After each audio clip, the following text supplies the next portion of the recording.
Olá, alunos! Sejam muito bem-vindos para a semana 5 da disciplina de Logística Internacional e Comércio Exterior. Bom, nesta semana irei abordar outros dois assuntos que são muito importantes para quem pretende atuar com a logística internacional. Eles se referem aos regimes aduaneiros especiais e aos termos internacionais de comércio, também conhecido como Incoterms. Nesta videoaula abordarei o assunto regimes aduaneiros especiais.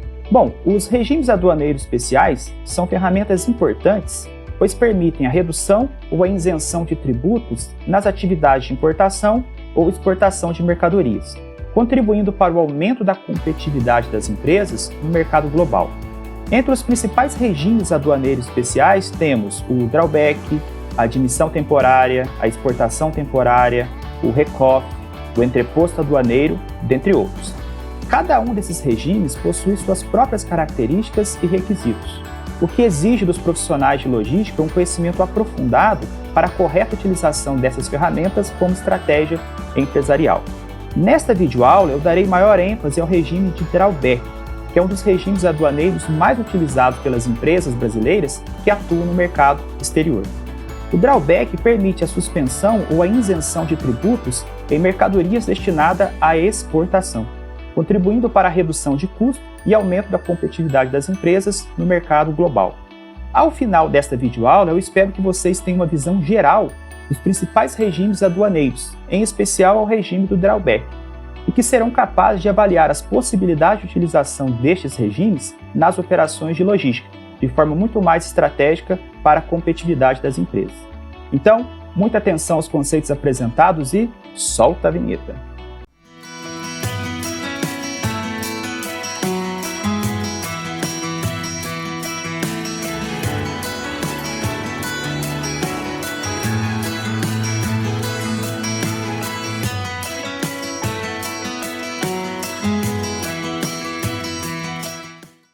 Dentre os principais regimes aduaneiros especiais do comércio exterior brasileiro, podemos citar a admissão temporária, que permite a importação de bens que devam permanecer no país durante um prazo fixado, com suspensão total do pagamento dos tributos incidentes na importação. Então, ou seja, o regime de admissão temporária ele permite a entrada de bens no Brasil com suspensão de impostos, suspensão de taxas por um prazo pré-determinado e para utilização em atividades específicas, como a entrada de mercadorias destinadas às grandes exposições e grandes eventos, como ocorre com o Rock in Rio, a grandes eventos esportivos, como ocorre com a Fórmula 1, e em várias outras atividades, no qual o Brasil desenvolve parceria com outros países, como, por exemplo, no desenvolvimento da vacina, em manutenções de equipamentos específicos, dentre outras atividades. Nesses casos, as mercadorias entram no país, passam pela liberação sem o pagamento de tributos, mas após um prazo pré-determinado, deve retornar ao país de origem. Para usufruir do regime de admissão temporária, é necessário cumprir algumas exigências tanto legais como aduaneiras, sendo importante consultar a legislação e os órgãos competentes para obter mais informações sobre o regime e sobre as obrigações associadas à admissão temporária. Similar ao regime de admissão temporária, temos ainda a exportação temporária, que permite a saída do país com suspensão do pagamento do imposto de exportação de mercadoria nacional ou nacionalizada, condicionada à reimportação em prazo determinado, no mesmo estado em que foi exportado. Então, o regime de exportação temporária é especialmente útil para empresas que precisam enviar seus produtos para eventos, feiras, exposições ou para a realização de testes no exterior, sem a necessidade de pagar impostos e taxas no país de origem. Imaginem se a Embraer, que fabrica aviões aqui no Brasil, precisasse fazer teste na fábrica de algum parceiro internacional. Ela poderia utilizar a exportação temporária, enviar os equipamentos necessários e depois retornar com esses equipamentos aqui para o Brasil. Outro exemplo seria o envio de mercadorias de empresas brasileiras que participam de inúmeras feiras ou exposições mundo afora. Por fim, um outro exemplo seria a aplicação deste regime aduaneiro especial no envio de materiais para a participação de grandes eventos esportivos. Na última Copa, por exemplo, a delegação do Brasil levou mais de 5 toneladas de equipamentos e comidas para o Catar. Então, para a utilização do regime de exportação temporária, a empresa deve fazer uma declaração de exportação temporária na Receita Federal indicando os bens a serem exportados e a finalidade da exportação, além de fornecer informações sobre o prazo de permanência desses bens no mercado exterior. No entanto, é importante ressaltar que a exportação temporária não isenta a empresa da obrigação de cumprir as normas e as regulamentações do país de destino. É necessário seguir as regras aduaneiras e tributárias do país de destino, além de garantir o retorno dos bens ao país de origem dentro do prazo estabelecido. Já o RECOF, ou Regime Aduaneiro Especial de Entreposto Industrial sob Controle Informatizado, permite que a empresa beneficiária importe ou adquira no mercado doméstico insumos para o seu processo produtivo, industrialize os seus produtos finais e os exporte, sem realizar o pagamento de tributos em quaisquer dessas etapas. Então, as empresas que adotam o RECOF, elas podem realizar atividades como manufatura, transformação, montagem ou reparação de mercadorias importadas, sem a necessidade de pagar os impostos e tributos incidentes sobre essas operações. Outra vantagem do regime RECOF é que as empresas podem manter os bens importados em seus estoques, sem a necessidade de nacionalização até o momento em que forem efetivamente utilizados na produção ou exportação de bens. É um regime muito parecido com o drawback e muito interessante, cabendo a cada empresa conhecer mais a fundo a legislação aplicável e avaliar sobre a possibilidade de utilização deste importante regime aduaneiro especial. Temos ainda o entreposto aduaneiro, que permite a armazenagem de mercadorias importadas no território nacional, com suspensão do pagamento dos impostos e tributos incidentes sobre a importação. Isso enquanto as mercadorias permanecerem no recinto alfandegado. Então, a principal vantagem deste regime é permitir às empresas pagarem os impostos, pagarem os tributos apenas quando forem utilizar ou comercializar as mercadorias, diminuindo a necessidade de mobilizar capital financeiro com estoques. Este regime geralmente é utilizado por empresas que importam grandes volumes de mercadorias e precisam armazená-las em algum recinto alfandegado, como por exemplo um Porto Seco, antes de destiná-las ao mercado interno ou à reexportação. No entanto, essas operações devem ser realizadas sob o controle de órgãos alfandegados e estão sujeitas a regras e procedimentos específicos, o que cabe um detalhamento maior do profissional de logística internacional. Por fim, temos o drawback, um dos regimes aduaneiros mais antigos e tradicionais no Brasil para empresas que atuam com comércio exterior.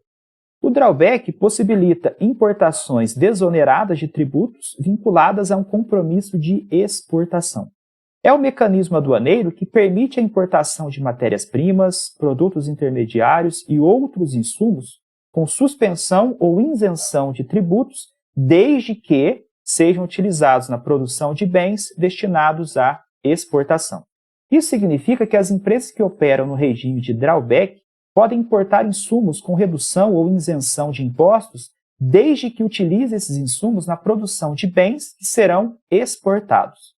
Isso torna a produção brasileira mais competitiva e aumenta a chance de exportação, uma vez que o preço final dos produtos brasileiros ficam mais atrativos no mercado internacional.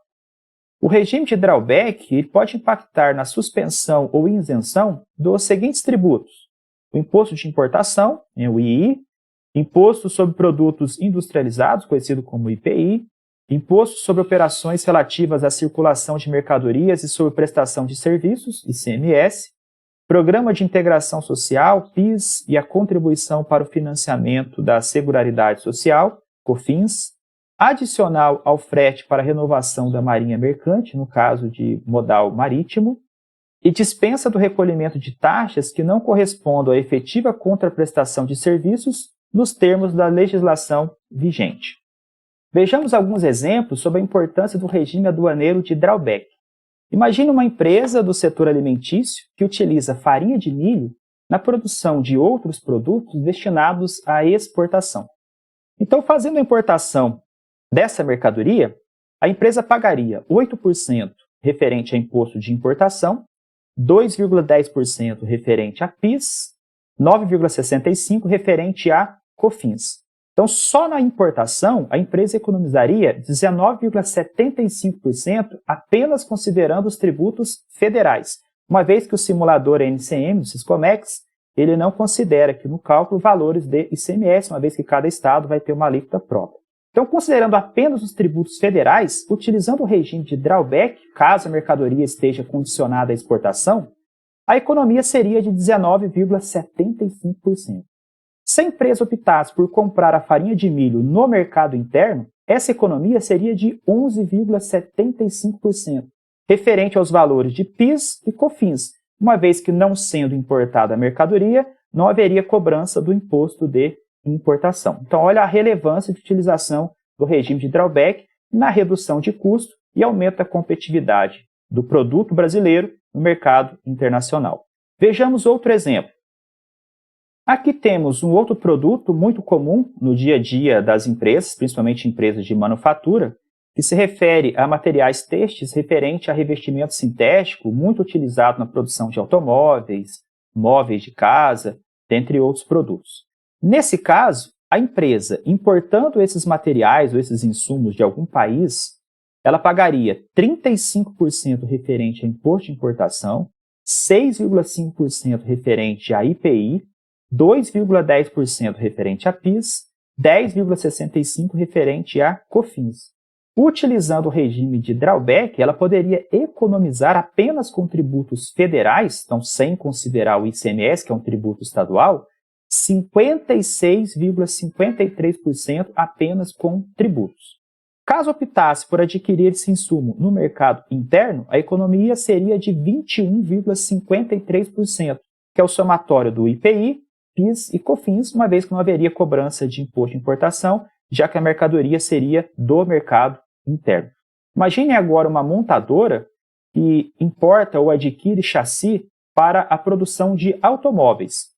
Caso esse insumo fosse importado, a empresa pagaria 35% de imposto de importação, 16,25% de IPI, 3,12% referente a PIS, 14,37% referente a COFINS.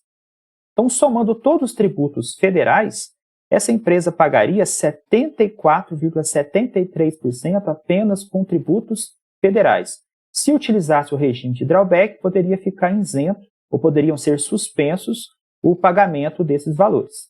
Caso a empresa optasse por adquirir esse insumo no mercado interno, a economia seria de 39,43%, que é o somatório do IPI, PIS e COFINS, uma vez que não haveria cobrança do imposto de importação. Então, olha a relevância do regime aduaneiro de drawback na economia de custos com tributos, tanto federais, estaduais, dentre outras taxas. Nesse caso, a economia seria de 74,73% na importação, isso sem considerar ICMS, e no mercado interno a economia chegaria a 39,43%, também sem considerar o cálculo de ICMS e outras taxas possíveis com a utilização do regime de drawback. Existem 3 possíveis modalidades de drawback. A primeira modalidade é o drawback restituição, gerenciado pela Secretaria da Receita Federal do Brasil, sendo mais indicada para exportação usando insumos importados com pagamento de tributos. É uma opção adequada em caso de descontinuidade de processo produtivo, ou seja, ela é mais indicada quando a empresa pretende fazer uma atividade de exportação esporádica, e para isso ela vai comprar, tanto no mercado interno como no mercado externo, uma quantidade de insumos apenas para atender essa exportação pontual. Então, a modalidade de restituição em casos de descontinuidade passa a ser uma alternativa interessante. Porém, no mundo real, essa modalidade ela existe, mas praticamente não é mais utilizada no dia a dia das empresas. As modalidades utilizadas são a modalidade de isenção e a modalidade de suspensão, ambas gerenciadas pela Secretaria de Comércio Exterior ou outra secretaria equivalente. No caso da modalidade de isenção, é mais indicada para exportação usando insumos importados ou adquiridos no mercado interno com pagamento de tributos. Visa a reposição de estoque. É uma alternativa adequada para a produção em série e setores onde o controle dos insumos seja mais complexo e mais custoso, ou seja, é a modalidade mais indicada para empresas que não conhecem ou que têm mais dificuldade em saber a quantidade de produtos que serão exportados.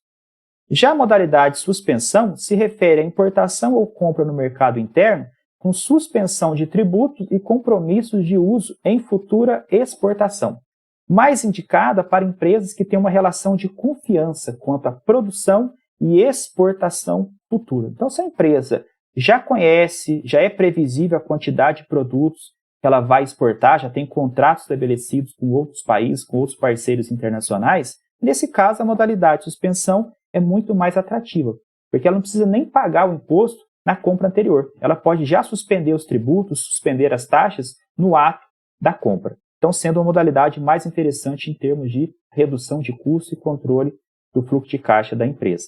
Porém, ela é indicada para empresas que têm uma previsibilidade maior quanto à produção e exportação futura. Temos aqui um infográfico elaborado pela Secretaria de Comércio Exterior que ilustra bem o processo do drawback suspensão e, posteriormente, do drawback isenção. Bom, primeiro passo, a empresa registra o pedido de drawback suspensão no Siscomex, que é o Sistema Integrado de Comércio Exterior. Segundo passo, a Secretaria de Comércio Exterior vai analisar e vai deferir o ato concessório, ou seja, a permissão para utilização do drawback suspensão. Uma vez que a empresa adquire o ato concessório, ela pode comprar tanto de um fornecedor nacional como um fornecedor estrangeiro, já com a suspensão dos tributos referente à compra dessa mercadoria. Então, ela adquire insumos no Brasil com suspensão de tributos ou importa insumos com suspensão dos tributos.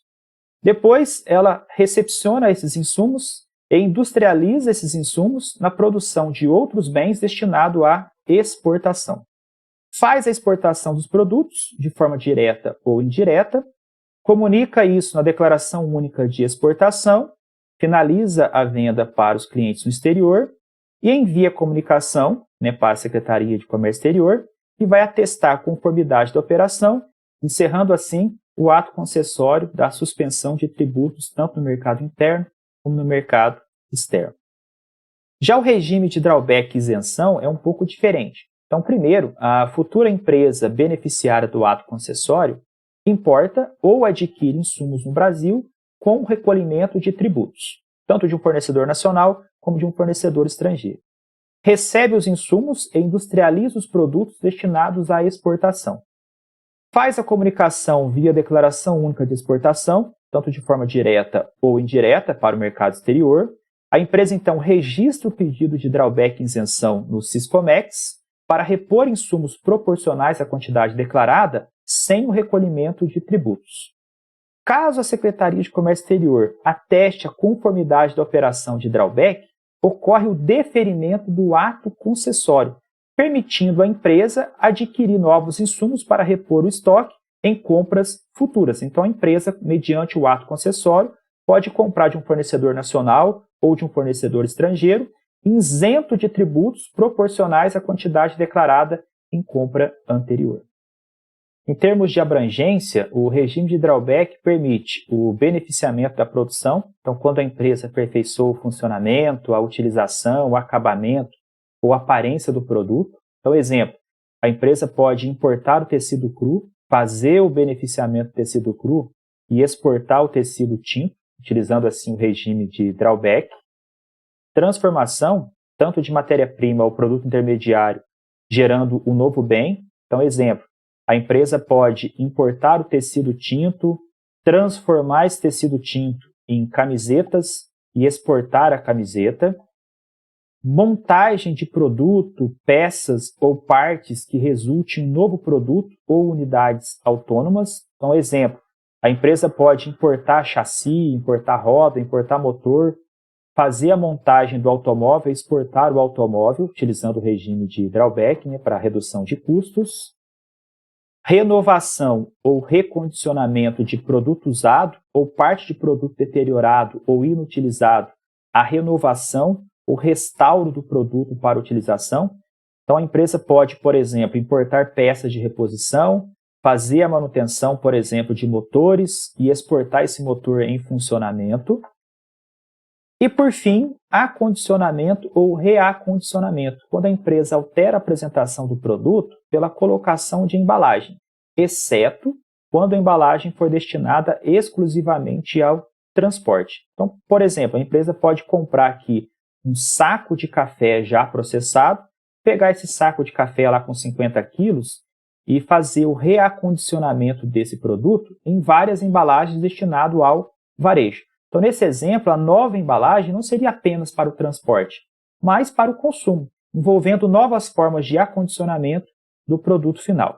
Assim, as empresas de manufatura que atuam com beneficiamento, transformação, montagem, recondicionamento ou acondicionamento podem usufruir dos benefícios do regime de drawback. Resumindo os conceitos apresentados, cabe destacar que os regimes aduaneiros especiais são instrumentos legais que permitem a redução ou isenção de tributos tanto na importação como na exportação de mercadorias, com o objetivo de promover o comércio exterior e aumentar a competitividade das empresas brasileiras no comércio internacional. Entre os regimes aduaneiros especiais destacam-se o drawback, a admissão temporária, a exportação temporária, o RECOF e o entreposto aduaneiro. Para os profissionais de logística, é essencial compreender as regras, compreender as características de cada um desses regimes, de forma a identificar as oportunidades e benefícios fiscais para as operações de importação e exportação da empresa. Além disso, o conhecimento sobre esses regimes permite contribuir para a otimização dos processos logísticos, para a redução de custos e para o aumento da competitividade da empresa no mercado global. Por fim, é importante lembrar que o uso dos regimes aduaneiros especiais requer o cumprimento de uma série de requisitos legais e fiscais, o que exige dos profissionais de logística um conhecimento aprofundado das normas e dos procedimentos necessários para a correta utilização de cada um desses regimes. Então, encerramos assim a primeira videoaula da semana 5 de Logística Internacional e Comércio Exterior. Grande abraço a todos e até a próxima videoaula.